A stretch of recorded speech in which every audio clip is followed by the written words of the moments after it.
Bienvenue dans la vidéo d'installation du Hoymiles HMS 501T.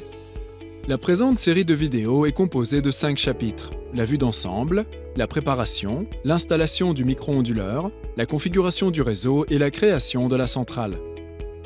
Le tutoriel est valable pour les micro-onduleurs suivants. Pour plus d'informations, référez-vous au manuel d'utilisation. Veuillez noter que seuls ceux ayant été convenablement formés ou ayant démontré avoir les compétences appropriées peuvent installer ou assurer la maintenance de ce micro-onduleur conformément aux instructions.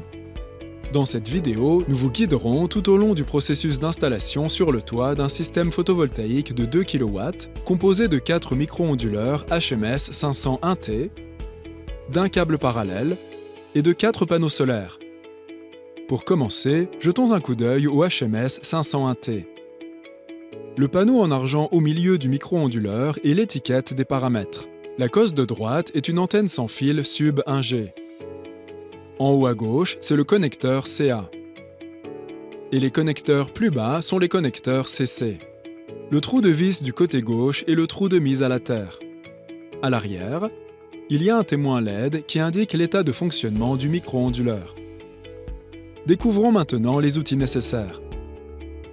Comme outil d'installation, nous avons besoin d'un tournevis électrique, d'une coupe diagonale, d'une pince à dénuder, d'un outil de sertissage, d'une clé dynamométrique et d'un ruban en acier. Pour les outils auxiliaires, nous avons besoin des boulons M8, des attaches autobloquantes en métal, d'accessoires de mise à la terre, d'un marqueur, d'un câble de mise à la terre, d'un câble d'extension CC et d'un câble tripolaire CA.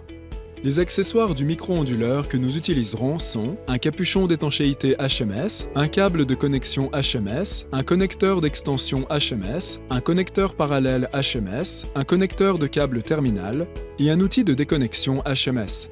Les installateurs doivent porter des salopettes, des gants, des casques et des cordes de sécurité. Passons maintenant à l'installation du micro-onduleur. Avant de commencer, il faut marquer le lieu d'installation approprié pour l'onduleur, comme l'indique le plan. Étape 1. Fixez les vis sur le rail à l'endroit prédéterminé. Accrochez le micro-onduleur sur les vis. Notez que l'étiquette du micro-onduleur doit être face au panneau. Serrez les vis, puis faites passer un câble de mise à la terre à travers les supports de mise à la terre de chaque micro-onduleur jusqu'à l'électrode de mise à la terre du câble CA qui est conforme à la réglementation. Lorsque tous les micro-onduleurs sont installés, branchez le connecteur CA à la branche du micro-onduleur à travers le connecteur en parallèle HMS jusqu'à ce que vous entendiez un clic. Puis, couvrez le port non utilisé avec un capuchon d'étanchéité HMS pour qu'il soit étanche. Choisissez le câble de connexion HMS de la bonne longueur et connectez-le au connecteur parallèle jusqu'à ce que vous entendiez un clic. Veuillez vous assurer que les marques sur les ports connectés soient les mêmes. Maintenant, passons au prochain micro-onduleur. Branchez le micro-onduleur et le câble de connexion dans le connecteur parallèle. Connectez tous les micro-onduleurs de la même manière. Connectons maintenant l'extrémité du câble CA avec le connecteur parallèle du dernier micro-onduleur du système. Pour commencer, apprêtez le câble CA de la bonne longueur. Le câble doit couvrir la distance entre l'extrémité du câble en parallèle CA et le boîtier de distribution. Le connecteur HMS peut être démonté en 6 parties et vous devez glisser les pièces à travers le câble du CA dans le bon ordre. Dénudez la protection externe du câble à l'aide d'une coupe diagonale. Utilisez une pince à dénuder pour dénuder l'isolant sur la longueur appropriée. Insérez le conducteur dans la fiche du terminal et pincez fortement. Insérez ensuite les fils pincés dans le porte-fil. Assurez-vous que les lignes LNPE soient insérées dans les bonnes fentes. Branchez les fils fixés dans le câble de connexion HMS et serrez fortement l'écrou avec l'outil de déconnexion HMS ou avec une clé dynamométrique.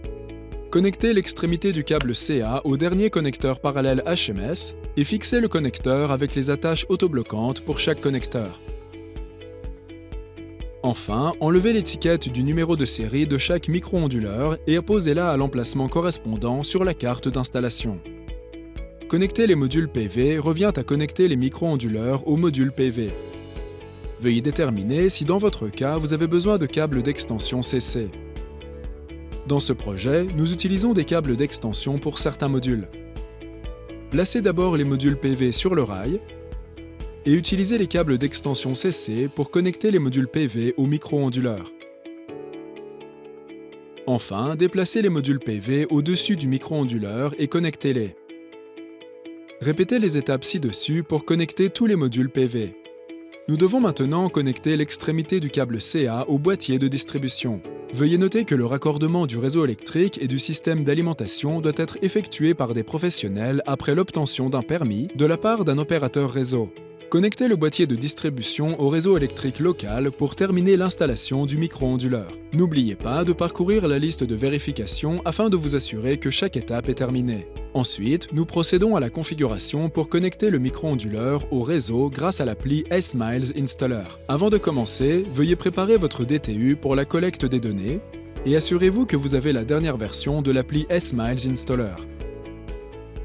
Saisissez le nom d'utilisateur et le mot de passe. Cliquez sur « Connexion » et vous serez dirigé vers la page centrale. Cliquez sur « OEM » en bas de la page, puis cliquez sur la configuration du réseau. L'application vous signalera que le Wi-Fi n'est pas connecté. Cliquez sur « Aller à définir » pour vous rediriger à la page WLAN. Dans les paramètres WLAN, sélectionnez et connectez le point d'accès de la DTU.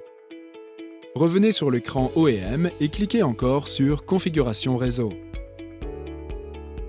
Dans les paramètres du Wi-Fi, saisissez manuellement le nom et le mot de passe du Wi-Fi à connecter et cliquez sur « Envoyer vers le DTU ». La configuration réseau prend environ 1 minute pour se terminer. Veuillez patienter. Nous allons maintenant commencer la création de la centrale. Revenons sur la page des centrales. Cliquez sur plus en haut à droite et commencez à créer votre centrale. Vous devez d'abord insérer le nom de votre centrale et d'autres informations de base. Évitez d'utiliser un nom déjà existant. Sélectionnez le type de centrale et saisissez la puissance de votre système. Veuillez noter que vous ne pourrez plus modifier le type de centrale une fois qu'elle aura été créée. Choisissez donc celui qui convient à votre contexte d'installation et à la puissance installée.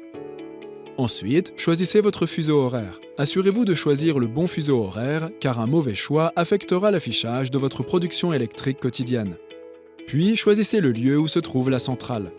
La carte va automatiquement identifier votre zone actuelle. Vous pouvez identifier la zone soit en glissant et zoomant la carte avec des gestes, ou manuellement en saisissant les informations détaillées sur votre adresse. Puis, choisissez votre région. Vous pouvez ajouter une photo de votre centrale comme couverture. Cliquez sur « Suivant ». Allez sur les informations sur le propriétaire. Cliquez sur l'icône dans le coin supérieur droit pour ajouter un compte. Au cours de cette étape, vous devez créer un compte de connexion, un mot de passe, un nom d'utilisateur, saisir une adresse email et un numéro de téléphone. Puis, cliquez sur « Sauvegarder » et vous pourrez voir les informations sur le propriétaire. Cliquez ensuite sur « Suivant » pour ajouter des appareils et définir une disposition. Allez sur « Ajouter DTU » et ajoutez un numéro de série de la DTU. Le numéro de série peut être saisi manuellement ou ajouté en scannant le code barre. Après avoir inséré le numéro de série, cliquez sur « Ajouter micro » et ajoutez le numéro de série du micro-onduleur.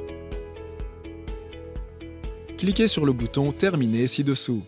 Remplissez toutes les informations nécessaires et cliquez sur « Suivant » pour achever cette étape.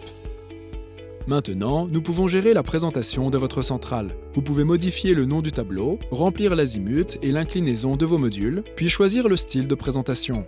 Cliquez sur « Sauvegarder » et saisissez l'interface de présentation du module photovoltaïque. Ajustez vos modules en fonction de l'installation actuelle et cliquez sur « Suivant » lorsque la présentation est terminée.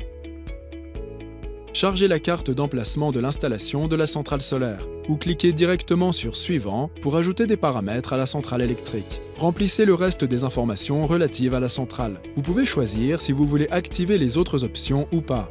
La gestion des exportations et la configuration de l'équilibre de puissance permettent aux propriétaires de voir la configuration et le réseautage. Cliquez sur « Terminer ». Vous venez de créer et de mettre en marche votre centrale électrique.